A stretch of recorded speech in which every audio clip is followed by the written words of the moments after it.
목포 MBC에서는 우리 지역을 찾고 있는 대선 경선 후보들을 스튜디오로 초청해 자세한 이야기 나눠보는 시간 마련하고 있습니다. 오늘은 현 경기도지사인 이재명 후보 만나보겠습니다. 안녕하십니까? 네, 반갑습니다. 네, 반갑습니다. 먼저 단도직입적으로 여쭤보겠습니다. 왜 이재명 대통령이 되려고 하십니까? 우리 국민 모두 원하고 있는 세상이 있습니다. 공정하게, 기회도 공정하게, 결과도 공정하게, 경쟁도 공정하게. 제가 필생의 목적으로 삼는 것이 제가 살았던 그 어려운 환경들, 공장 노동자의 삶, 그런 것들도 좀 공정하게 이루어지면 좋겠다라는 생각이 있어서 제가 인권 변호사의 길을 선택했고 또 그 후에 시민운동가의 길을 걸었는데 지금 우리 국민들께서 가장 원하는 것이 이제 공정한 세상입니다. 그 공정한 세상을 만드는데 제가 좀 더 역량이 있지 않나 이런 생각을 가지고 출마 결심을 하게 됐습니다. 공정한 세상을 만들기 위해서 네. 대통령 출마를 했다라고 말씀해 주셨는데 경선 과정 중에 지사직을 계속 유지하겠다고 네. 밝히셨습니다. 물론 장점도 있겠지만 네. 국민들을 만나는 데 있어서 상대적으로 제약이 많을 것 같은데 어떻게 생각하십니까? 그렇습니다. 일부에서는 이제 지사 찬스를 활용하는 거 아니냐 이런 지적도 있는데 실제로는 이제 지사직이 대통령 선거에는 정말로 매우 장애 요인이 많습니다. 주중에는 움직일 수가 없고 또 뭐 SNS나 이런 것조차도 마음대로 할 수 없는 상황이라 어렵긴 한데 그래도 우리 1380만 도민들께서 저한테 맡기신 역할이 있기 때문에 그 책임을 쉽게 던지기는 어렵다는 생각을 합니다. 제일 중요한 건 결국은 이 지사직 또는 공무가 이제 책임이냐 아니면 권세나 권리냐 뭐 이런 생각이 차이일 텐데 저는 책임의 요소가 훨씬 강하다고 생각해서 제가 선거에서 좀 불리함이 있더라도 할 수 있는 범위 내에서는 최선을 다해서 책임을 완수해야 된다고 생각합니다.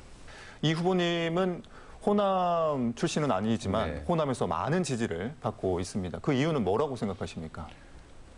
전국에서 우리 민주당의 핵심 지지 기반은 이제 호남인데 이 호남의 정서는 사실 개혁 정신이죠.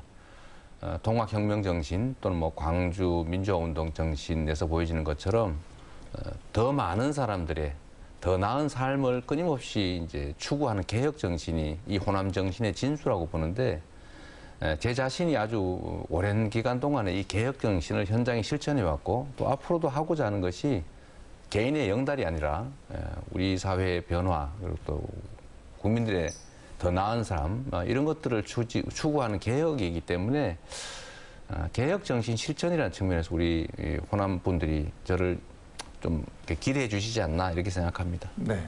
야권 이야기도 좀 해보죠. 네. 국민의힘 윤석열, 최재형 후보의 잇따른 설화로 논란이 좀 되고 있는데요. 네. 이게 단순한 표현상의 실수일까요? 어떻게 보고 계십니까?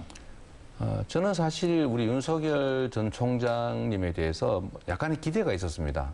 그것은 뭐 물론 제가 이기는 게 더 낫다고 생각하는데 또 경쟁이 합리적으로 이루어져야 되고 또 야권의 유력주자로 정말 쓸만한 국민의 도구가 된다면 우리 국가에 도움이 되니까 잘 되시길 바랬는데 최근에 보니까 공부를 열심히 한다고는 하시는데 좀 교사가 좀 잘못된 게 아니냐. 그래서 제가 얼마 전에 선생님을 좀 바꾸는 게 좋겠다 이런 말씀을 드렸는데요. 뭐 대표적인 게 후쿠시마 원전은 폭발하지 않았다, 뭐 방사능 누출이 없었다, 뭐 이런 거라든지 120시간 뭐 일하자 뭐 이런 얘기를 하시던데 제가 어릴 때 새벽 2시까지 철야를 해봤는데요. 여러 차례 일주일 내내 새벽 2시까지 철야를 하면 119시간입니다. 근데 120시간 일하자 이런 얘기를 하는 거 보니까 정말 현장을 잘 모르시는구나 그런 생각이 들어서 좀 아쉽기는 합니다. 만약 대통령이 되신다면 네. 우리 호남을 위해 이것만은 꼭 지키겠다 약속할 수 있는 대표 공약 하나만 네. 좀 이야기해 주시죠. 뭐 하나만으로 되겠습니까? 제일 중요한 것은 사실 이제 수도권에 비해서 이제 지방이 차별받은 이 1차 차별이 있고 또 지방 중에는 이제 군사 정권, 독재 정권에 의해서 영남과 또 차별받은 그 이중의 차별이 있습니다. 이 차별을 극복하는 게 제일 큰 과제일 테고요.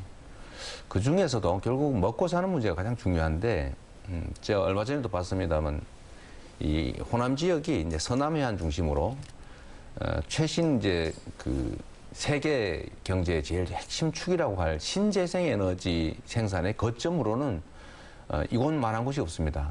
그래서 신재생에너지 산업과 관련된 좀 획기적인 전략기지 건설이라든지 연구단지, 연구대학 배치라든지 이런 것들을 통해서 좀 균형적인 경제 발전이 이루어지게 하는 게 제일 중요하겠다 그런 생각했습니다.